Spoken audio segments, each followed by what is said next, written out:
welcome to another episode of our Innovation Live. Laura, welcome again as co-host. Yeah, it's great to be back. Great to be back. Same spot. I know, all over the place. We have special guests. Who are they? Maybe you can do the introduction. Yeah, absolutely. So we're welcoming back. So thank you, gentlemen, for round two. We're welcoming back Curt Gemme and Marc Duclos from Sentry Commercial. So Curt, let's start with you. Tell us, who you are and what do you do for Sentry? Thanks, Laura. So my name is Curt Gemme, and I am Director of Business Development for Sentry Commercial, which covers brokerage on the industrial and office side, and then also our construction management and property management divisions. So I work closely with Marc to help the company grow, and we were happy to be guests sort of as this crisis was unfolding, and I think we had a lot more high-level ideas and thoughts as to where things were going to go. So it's nice to be back after, I think, a good 45, maybe 60 days now, where we can unbelievable how much time. Laura, it's got to be over 60 for us, right? I think that's true, because, yeah, we were in late March here. So at that point in time, from a company standpoint, we really didn't have a lot of answers to questions. We didn't know what the business was going to look like. We didn't know if we were going up or going down.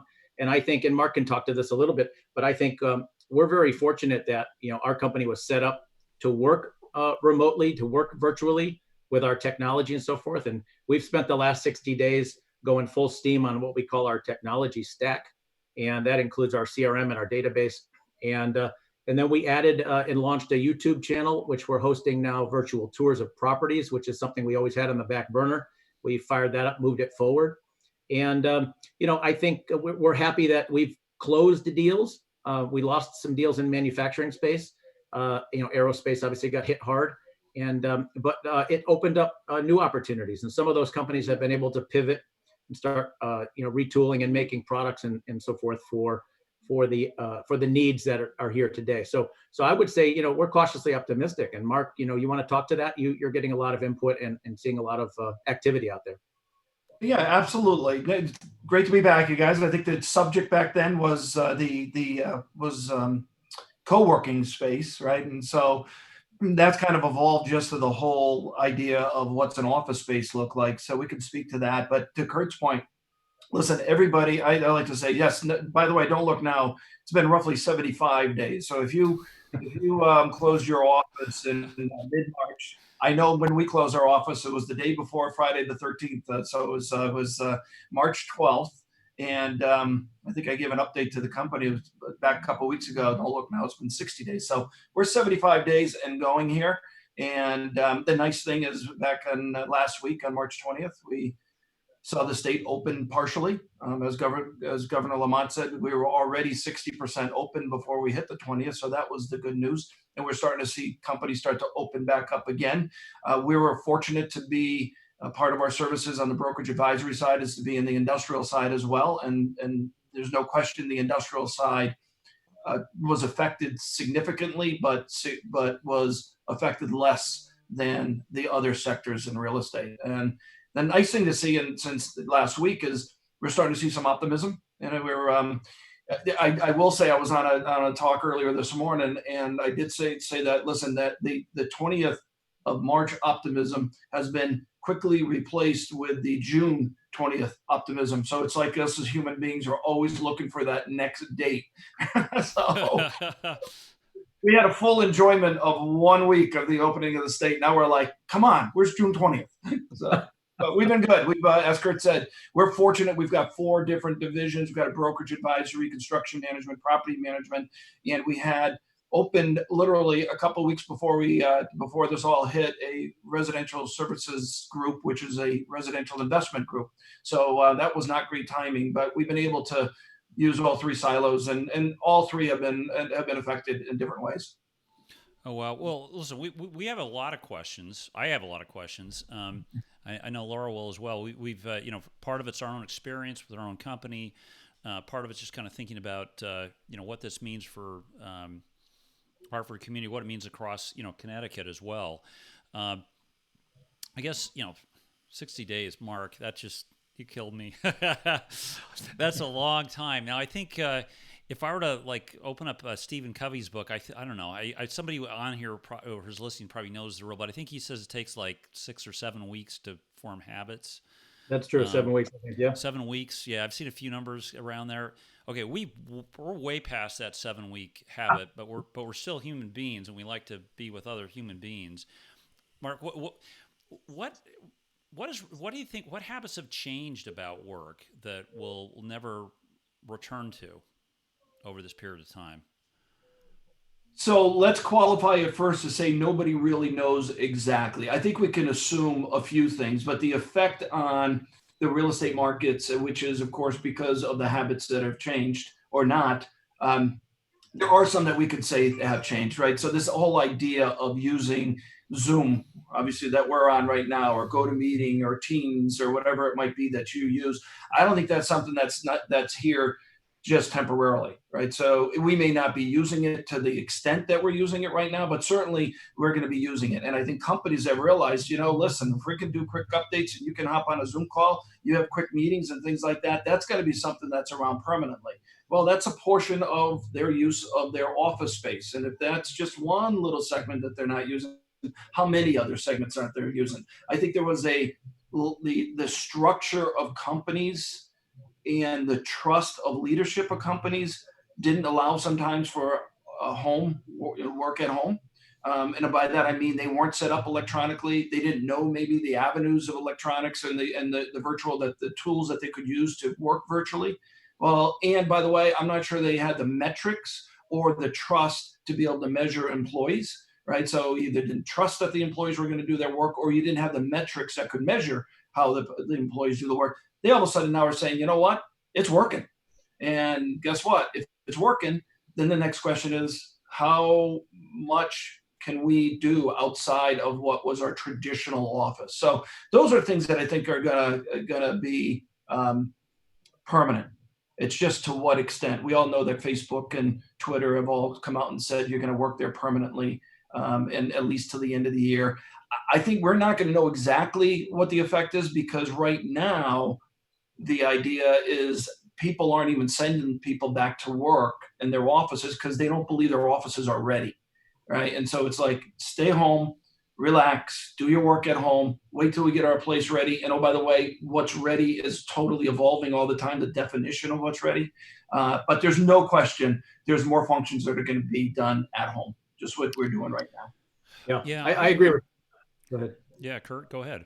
Well, I agree with Mark in that concept. So, we really deal with two factors when we look at this. One is, as a real estate company, we can think about and help people determine, how do you physically restructure space? Where do you put desks? How do you put, travel patterns, signage, all of that? And that's really a small part. And I think what Mark speaks to is that sort of psychological safety issue.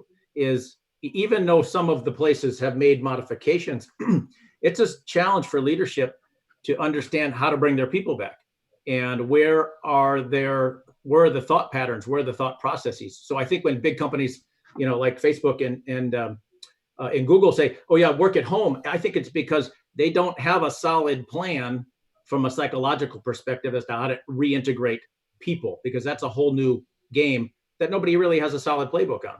So I see that being a bigger challenge than physical altercations, or modifications to space. And so herein lies the next sort of, I'll call it, crisis, and that is, how do we support our people from a leadership standpoint and help them reintegrate into the workforce?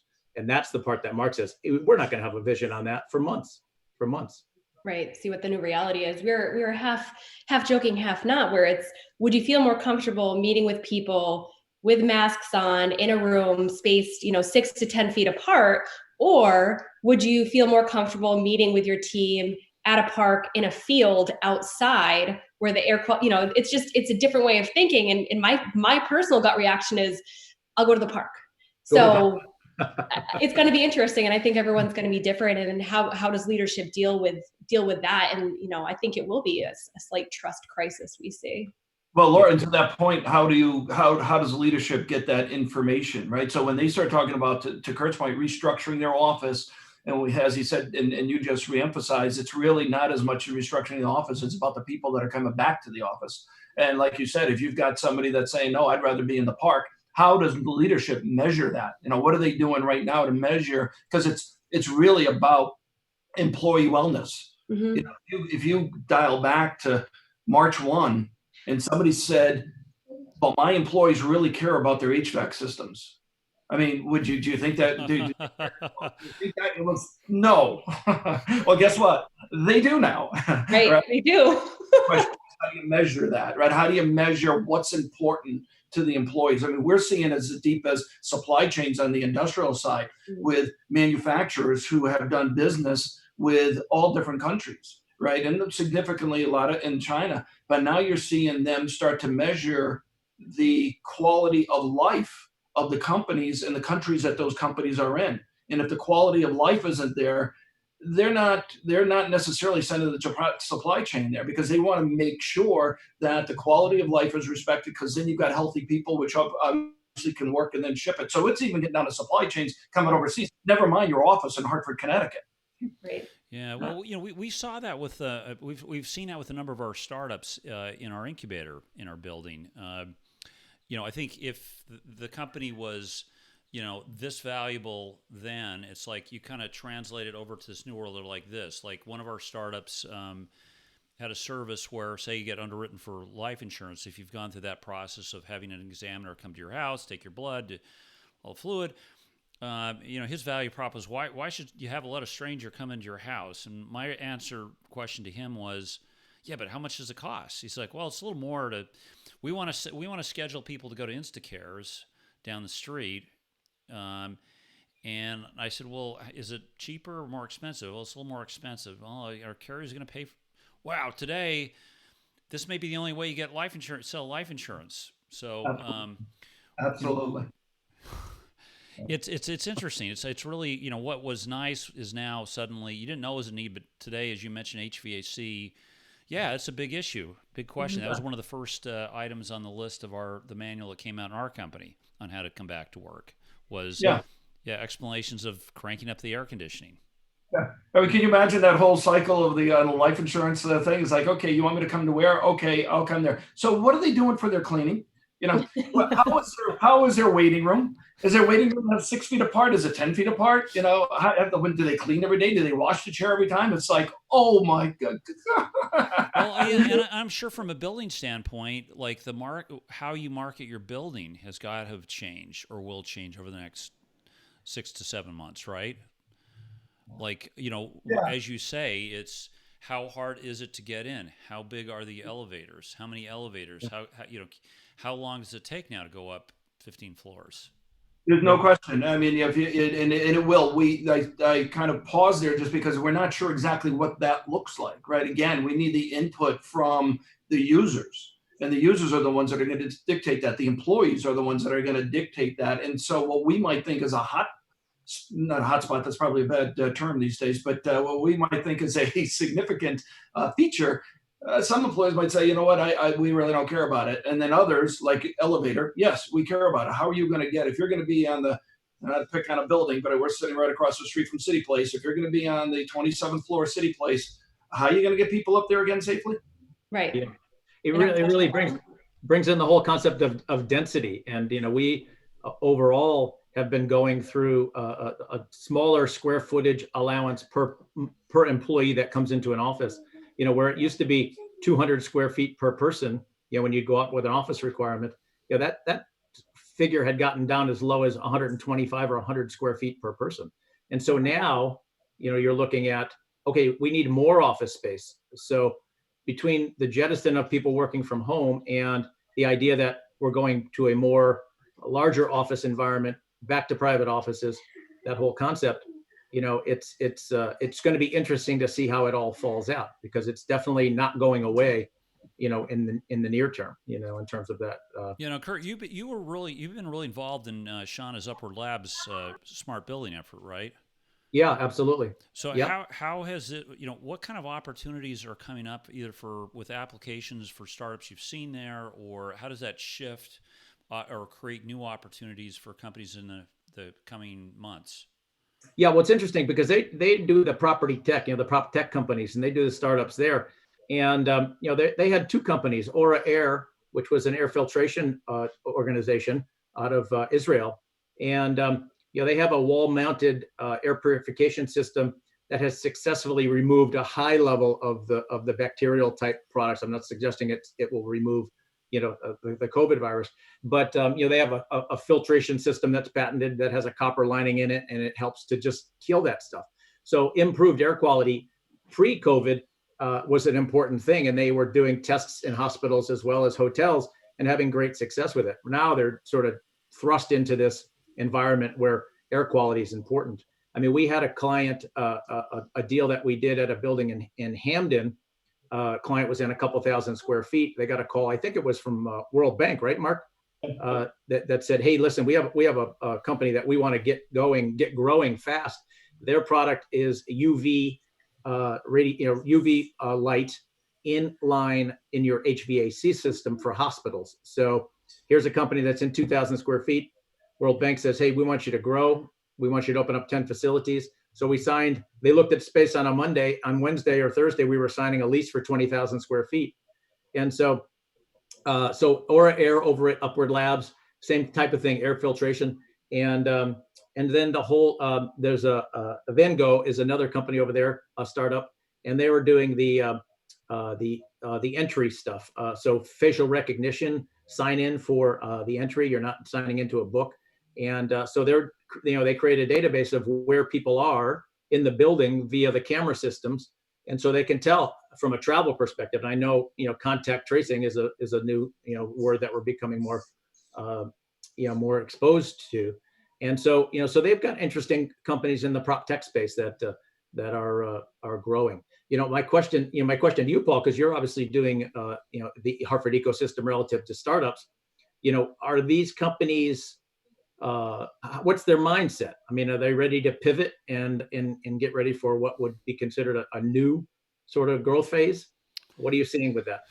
Well, again, our focus, it's interesting. Mark, as you mentioned, each sector is different. So certain sectors of the insurance business have just gotten demolished here. If you were in the commercial lines business, sort of mainline, business continuity, terrible. There are subsegments where business has gone tremendously well. I talked to a broker who was, they were kind of set for the perfect storm. They had taken all their business digital. They were able to sort of assess the market quickly, and they pivoted to writing commercial business in the construction business and the trucking business. And those are two sectors that you can't hire enough truckers, and construction workers have a ton of work at the moment. So it's been very specific. Now I think for the startups there's much more demand from the carriers for all of this technology. It's the challenge is these interest rates have just are putting tremendous pressure on the insurance companies. So insurance is a weird business. It's the more you look at an insurance line of business with a microscope, everything looks like an expense. So not so experienced executives, or even experienced executives who are experienced, sometimes start to want to burn the company down. So where do you have money still to put into innovation, because you need this to get to the future? So Mark, to your point, I think jury's a little bit out. I think the valuation of these startups, sort of series, all the way up to Series A or maybe B, I think have actually gone up. B and C, probably the valuations are coming back a little bit. But we're working hard this summer, to connect a lot of these startups that have put time into the Hartford area with carriers. So again, we'll come back and have this discussion in another 4 months and see if we were bold enough to make the right calls. I'm bullish on it, Curt. In short, I think there's some really good opportunity. I just think we got to get a lot of people to sort of think carefully as they maneuver through a crazy pandemic, recession. I don't want to use the D word, but massive recession. How does this all sort of, how are we going to get stuff going again? I don't know. Well, we need to get the community back. I mean, that's what Shauna's setup over there is about, community. And I know they did a quick transition because they're coming back online now, and some of their common space or their gathering space they've put into sort of a private office concept, and then they did a relayout with social distancing. It's a big challenge for them, but I think at the core of their business and opportunity, like your incubator, is these guys thrive on community, and so we need to maintain community, whether that be through Zoom or virtual meetings. But Hartford still being the host, it's important. Mark, I don't know if you can talk to that community side of things a little bit. Well, not much more than what you just said. I guess my thought was actually more the listening to that conversation. What I've found and what I hope is there's no question we've got crisis. Obviously, that's the obvious, but it's interesting. My opinion, and you use the word opportunity, Paul, I think there's an incredible opportunity here. And I hope that the companies are kind of going down this two paths. One is the crisis path, and what do we need to do to answer the crisis? What do we need to do to make sure our employees are safe? What do we need to do for all those things? And the other is, where's our opportunity? Because I do think this is such a crisis that has exposed inherent weaknesses in companies that companies knew were there all along, that we just never did, we're included, that never took the time to fix, right? And all of a sudden this whole storm hit and we're like, oh man, I should have done that 6 months ago, right? So we have those things, and we got the opportunity to actually, I think, if we can think enough and execute, we can actually accelerate our companies at a time we never would have been able to do the acceleration without this crisis. I really believe that, and there's no question. There's a balance. So you have the time that you have to have the wherewithal to handle the crisis, and at the same time be able to accelerate your company by using technologies. If there's anything that came out of this, it's technology. I've never used the word tech stack before. Sentry Commercial has had a tech stack since 1991. We started off with technology. The theory was whatever you did in the office, you had to be able to do on the road. All right, so that was our theory because we collaborate.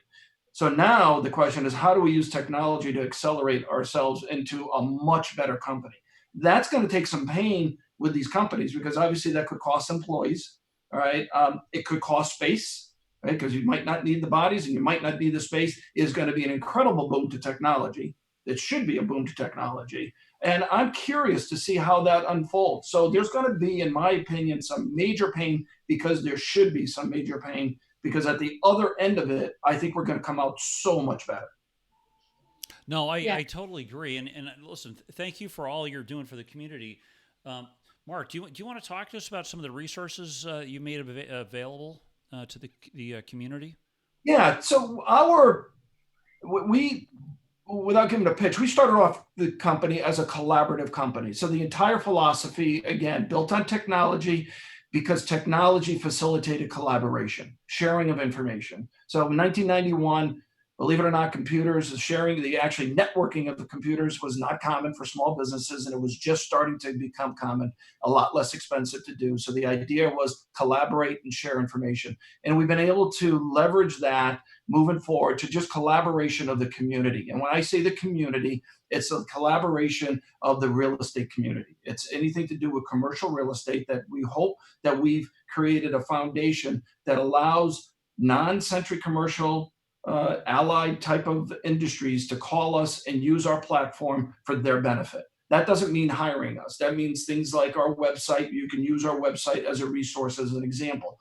The things that we talked to earlier and Curt mentioned here is that we've got a link on our website. If you go to the homepage, it's sitting there right on the homepage that you can hit and look at what maybe your office and what your manufacturing should look like, right? Yeah, and I'll actually, for those of you watching, I'm just popping up and Mark, Curt, I'm actually popping up your webpage, projected changes after COVID. So you have best practices, recommendations for the workforce. What else could I find here? In that document or on the website? In the document. On the website, so we obviously will give market news, not just about our deals. We'll give market news about other deals that are in the market, other information in the market, trends in the market. We'll give properties that are available in the market. So anything really having to do with construction management, property management, anything having to do in all best practices. In this particular case, the last 2 months has been a lot of that has been best practices, and brokerage advisory as well. And so anything that people would need as a resource to be able to execute their business better, we're populating that on this website. Now, and if somebody does go to our website and they say, it'd be great if you could provide this resource, we're happy to look at that and start providing that resource as well. We wanted to. Go ahead. I'm sorry, Paul. Oh, I'm sorry. No, Mark. I'm just scrolling through this page just on office space recommendations. This is great. This is I actually looked at Teslas that they put up, but you've got a very significant set of recommendations here and guidelines. It's terrific work. We're thinking of moving to California, our own manufacturing operation. Thank you. And evolving, and that's an example. That's an evolving document. That this is such a fluid situation. It was. I remember early in the game, it was like I would do a panel, or I would be doing an interview, and then that interview would be posted 2 weeks later, and I'd be like, "Oh my God, I sound like a moron." Things were moving so quickly, right? It's like, what is this guy thinking? It's that cycle has slowed down, but it is still a pretty fast moving cycle. So we keep things like that, and you can see in remarks at our website, and you can see in market news. We try to keep that fresh content, and this document will be revised, and so it's a working tool for our clients, our brokers, other brokers, and other people's clients. Oh, this is excellent, and we'll put a link up to this when we promote the recorded version of the program. But Laura, what other questions do you have for our guests while we have them on? I'll kick it over to Kurt. He seems like he was about to add in here. That's not atypical of me, by the way. So, to Mark's point, the whole concept of collaboration, it means different things to different people, and it's a culture and a philosophy, and it really drives our purpose, and the reason why we care so much about our community. What Mark was referencing is from a collaboration standpoint. I worked on a project with Upward Hartford to shore up their data on the side of property owners and property managers throughout the state of Connecticut, because they're doing the property tech thing and they're working with startups, and they didn't have a solid list or data set on building owners and building property managers. And so I worked with Greg Flynn over there, and we were able to help them populate a list so that when they turned to their startups, they look and feel now like they've got the data, and that's what those startups need. They need access to contacts.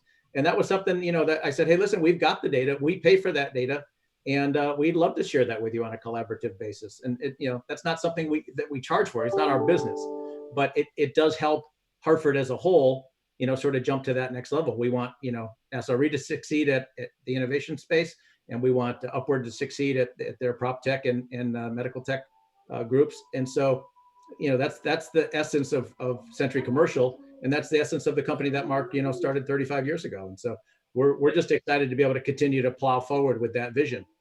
And that's where, and that just to piggyback that. And so that's an example of where, yes, we're here, we support the commercial real estate community, which is any allied service in the community, which then permeates to our community, right? The companies. We love it. So I think what you're doing is great. And Kurt, we are going to get you on talking about the personality mapping. I've been using your tool like crazy. It's terrific. Scary. What'd you say? I said scary. When he gave me my personality, I was like, oh my good. I gave it to my wife. Without prefacing. I said, who do you think this is? She goes, that's you with a T. Hey Kurt, when you get a moment, do you mind sending me Paul's? Thanks. I can send you. Listen, it's one word that sums it up. It's called awareness. Uh-huh. If you're aware of yourself, then you can begin to create awareness about people around you. And Paul, yeah, we can have some more fun with that. I'd love to do that. Absolutely. Well, let's see, sentrycommercial.com. We'll put the link and we'll put the page up there. Anything else, Mark, we could, you want to tell people about, have them be aware of here over the next month or so? Listen, no, I think we're probably in a mode right now that's going to be through the next month. I think we're starting to see some nice things. I just walked by a restaurateur downtown and asked the manager, how's it going? He goes, we're seeing things pick up big time. And so that's an optimistic note. So it's been a battle for everybody. I don't want to minimize that by any means, but I think if people can pivot and turn it into a positive opportunity, I really urge them to do that if you're not doing it already. And I leave it out there again, not to hire Sentry Commercial necessarily, but if you need some guidance, if you need some help, you need to be pointed in certain resources like Kurt was able to do in his example. We are there to point you in the right direction. So feel free to reach out, and we're here to help you. Excellent, Laura. Let's see, who do we have next? Who's next on our program? Yeah, so this coming Tuesday, we have Lanaya Nelson and Carrie Ann Nadu talking about Ometry and their company there. So we look forward to that as well. But, before we sign off today, I just want to thank you both for being an ally to NASSAU Reimagine and the Hartford community. You're welcome. You're welcome. A lot of fun. Yeah. Hey, thank you. Technology came off without a hitch, Paul. Fantastic. We'll have you back on in another 75 days. All right. Love you guys. Take it easy. Thanks. Thanks. Bye-bye.